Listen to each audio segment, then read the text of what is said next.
Even when you feel low, you can still go. Even when you feel slow, you can still go. Even when there's no hope, you can still go. I never answer to no, man, I still go. Go, go, go, go, go, go, go, go, go, go, go, go, yeah. Drone Adam'dan selamlar arkadaşlar. Bugün Mavic 3 Classic'in yeni güncelleme ile birlikte gelmiş olduğu bir özelliği deneyeceğiz. İsmi Cruise Control. Tıpkı arabalarda olduğu gibi sabit hızla biz hiçbir şeye basmadan drone hareketine devam ediyor. Bugün onu deneyeceğiz. Eğer Mavic 3 cihazınızda bu özellik yok ise mutlaka güncellemelerinizi kontrol etmeniz gerekiyor. Güncellemenizi yaptıktan sonra bu özellik aktif olacak. Ben de o güncellemeyi yaptım. Hatta dün akşam ondan sonra bir güncelleme de geldi. Onu da yaptım. Onunla beraber daha güzel özellikler de gelmiş. Zamanla size onları da göstereceğim. Drone'um şu anda açık. Kameralarım kayıtta. Ekran kaydım açık. Uçmak için şu an gayet uygun gibiyiz. Biraz rüzgarımız var. Ama tabii Mavic 3 için bu sorun değil.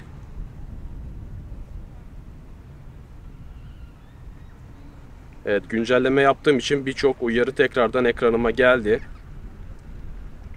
Sensörlerime bakıyorum. Sensörlerim açık. Max irtifa. Evet, dün güncelleme yaptım, görüyorsunuz 1000 metre olayı gelmiş ama bu 1000 metre olayı hava alanına 50 kilometre mesafede oluyor. Yani şu anda İstanbul ve Kocaeli'nin aslında hiçbir yerinde uçamıyoruz, ancak Kefken'e falan gidersek buralarda 1000 metrelere çıkabiliyoruz. Bu büyük halkalar 500 metre sınırını gösteriyor. Onu da şu anda ben ilk defa sizle beraber görmüş oldum. Evet, başka yapacağımız ayar oto RT irtifası zaten 80 metrede. Bizim için gayet yeterli. Otomatik kalkış yapacağım. Otomatik kalkış için sol üstte, sol kenarda bulunan oto kalkış butonuna bastım.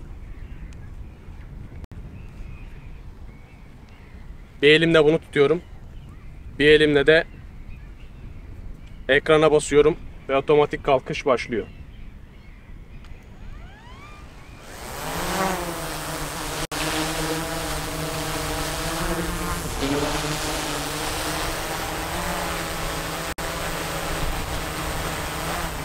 Öncelikle bu cruise kontrol yapabilmek için önce bir atamamız gerekiyor.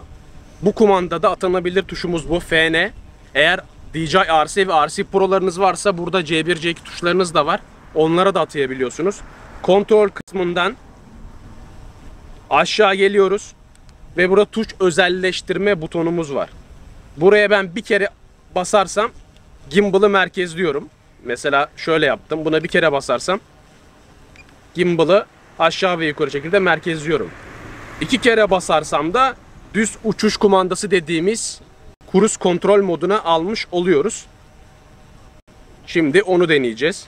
Tabi diğer kumandalarınızdan varsa DJI RC ve DJI Pro, buradaki tuşlara da atayabiliyorsunuz bunu. Mesela şimdi sadece ileri giderken deneyelim. İleri tuşuna basıyorum ve 2 kere FN tuşuna basıyorum. Hız sabitleyici etkin dedim ve ben butonu bırakmama rağmen drone aynı hızda devam ediyor. Gördüğünüz gibi 20.1 kilometre kendini sabitledi ve şu anda devam ediyor. Bu sırada ben gimbal'ımı bu şekilde aşağı indirip böyle çok stabil, çok smooth görüntüler alabilirim. Veyahut bakalım sol stick'i yukarı kaldırırsam ne oluyor? Evet, sol stick de çalışıyor. Zaten kendi kendine ileri gidiyordu. Bu sefer ben sol stick'te de irtifasını arttırmış oluyorum. Bıraktığım zaman yine dümdüz gitmeye devam ediyor. Sola çekeyim bakayım ne oluyor? Sola çektiğimde drone sola dönüyor ve kafası neredeyse o tarafa doğruya gitmeye devam ediyor. Yani drone'un ön tarafını takip etmiş oluyor. Yine sola çekersem de bu sefer bu şekilde gitmiş olacak. 2 kere tekrar basarsam da devre dışı kalıyor ve drone olduğu yerde havada askıda kalıyor. Düzü denedik. Sol tarafa doğru deneyelim. Sol tarafa doğru mu çektik? 2 kere bastım. hız sabitleyici etken dedi. Ve gördüğünüz gibi bu sefer drone sol tarafına doğru yavaşça kaymaya başladı. Yine aynı şekilde gimbal'ımızı hareket ettirebiliyoruz. Veya irtifamızı arttırıp azaltabiliyoruz. Gördüğünüz gibi şu anda irtifamı ben arttırabiliyorum. Tekrar 2 kere basarsam hız sabitleyicim devre dışı kalıyor ve cihazımız duruyor. İleri denedik. Tabii geri de çalışacak. Sola sağa denedik. Eğer şunu merak ediyorum. 2 stick'i de aynı anda müdahale edersem bakalım neler olacak. Yani hem ileri basacağım hem yukarı basacağım. Bu sefer ikisini birlikte kilitliyor mu acaba? Evet, hem ileri basıyorum hem yukarı basıyorum. Bunu yaparken FN'ye basmam biraz zor olacak.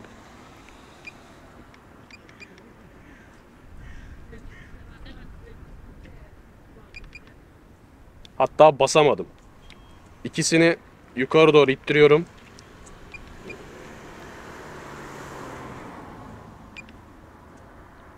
Evet, demek ki ikisi birlikte olmuyor. İkisini yukarı doğru bir daha deniyorum.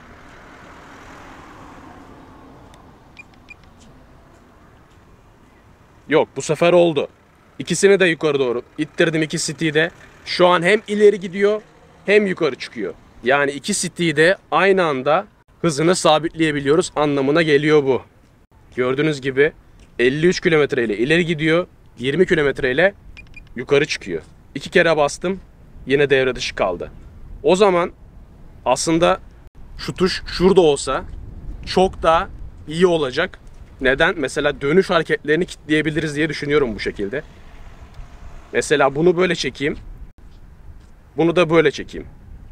Bakalım böyle kilitleyecek mi?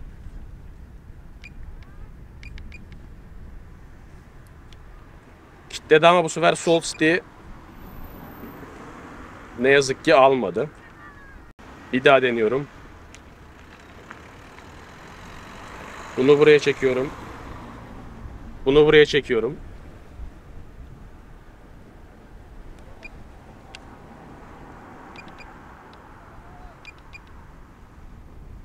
Maalesef bunu bu kumandayla yapmam çok zor.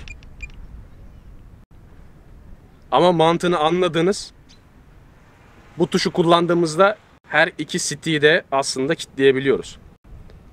Aslında bu hem ileri hem ve yukarı modunda çok güzel. İşinize yarayabilir. Mesela şu anda hem ileri kilitledim hem yukarı kilitledim. Bu esnada artık sadece gimbal'ı kullanarak ben istediğim görüntüyü alabilirim. Gördüğünüz gibi hem ileri gidiyor hem yukarı gidiyor. Hem de gimbal'ı yukarı kaldırıyorum. Veya tam tersi gimbal'ı bu şekilde aşağı indirebilirim.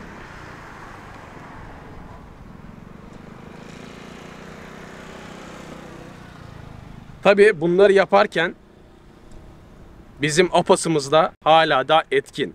Yani eğer herhangi bir cisim bizim kadrajımıza, sensörlerimize girerse cihaz o engel etrafından bir şekilde akıp geçecektir.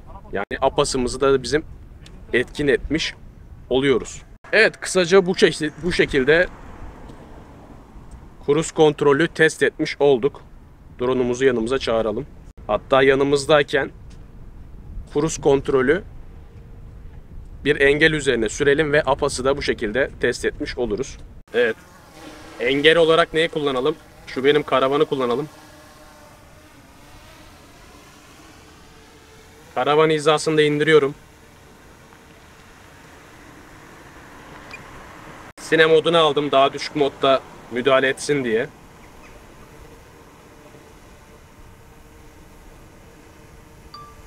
İleri doğru basarken çift basıyorum. Ve şu an dümdüz karavana doğru gidiyor. Bakalım ne yapacak. Evet, gördüğünüz gibi algıladı ve karavanın üzerinden geçip yoluna devam ediyor.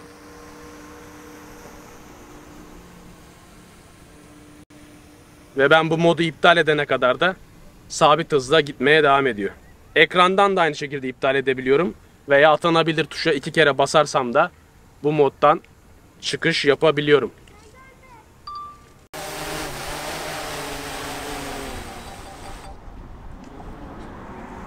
Evet, cruise kontrol modunda denemiş olduk. Sizler de bu gibi videoların devamını isterseniz videoyu beğenmeyi ve kanalıma abone olmayı unutmayın. Kendinize iyi bakın. Hoşça kalın.